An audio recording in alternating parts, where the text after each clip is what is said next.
Campaigns have evolved a lot recently, like everything else in our lives, thanks to technology. Um, Campaigns are now high tech affairs. The beginning of this revolution was actually fairly low tech, and this was direct mail. Really beginning with Goldwater supporters in the 1960s. The direct mail campaigns became extremely important. And the key here is to get a list of names and addresses of people who might support your candidate, and then bombard them with endless mail asking for money, which actually has been quite effective over the years. There's also trying to get media attention. One way to do this, of course, is to buy advertising and run advertisements. But the other way to do this is to try to get things the media is interested in covering. So if you get your candidate to do something particularly interesting, or take an important photo op, or appear with a celebrity, or make a particularly high-profile speech or something, you can get basically free advertising by getting your candidate covered on the news. Candidates are marketed just like any other product. There's really the great pioneer of this was Richard Nixon, and JFK was marketed to some extent, but Nixon really began to treat it like a Madison Avenue advertising campaign. And this is selling that image, just like you would sell a soda or something.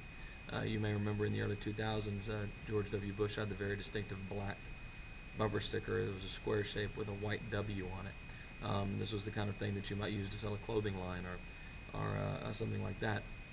But it was being used in this case to sell a candidate. Of course, more recently we've had the stylized Barack Obama O, which is essentially a logo for a product.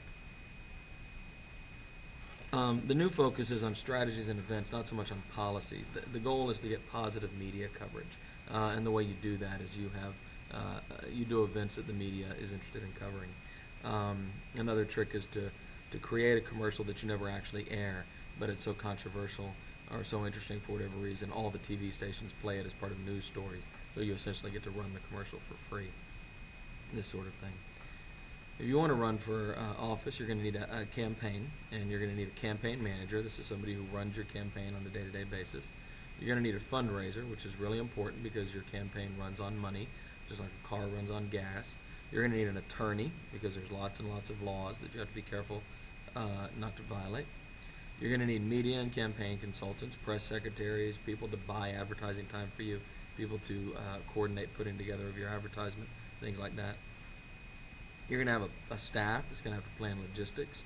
Logistics are essentially determining where the candidate is going to be, how he's going to get there, where you're going to need supporters to be. Your ground game, which refers to the get out the vote effort on the actual day of the election, planning your rallies, booking the space, getting the city permits from the city if you expect a lot of people, getting porta potties if it's somewhere where you need bathrooms, all those things.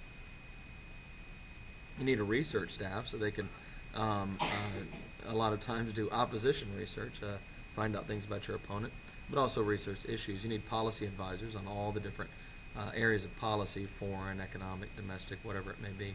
And you need pollsters to go ask the people how your campaign is working. Are you doing better? Did this ad work? Did this line of attack work? Do they like it better when you wear a blue tie or a red tie? Anything you can imagine. Are you doing well with women? Are you doing well with minorities? Do you have a weakness with males with only a high school diploma? What are your strengths? What are your weaknesses as a candidate? You need a press secretary. This is somebody who interacts with the press. It's a very important job because essentially how the media covers the campaigns is a major component in how people respond to the campaign. You're going to need a website too, which is becoming, of course, more and more important in these days.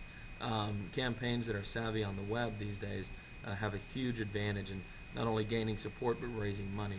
One of the things that Ron Paul was actually revolutionary about was his use of the internet to support his campaign.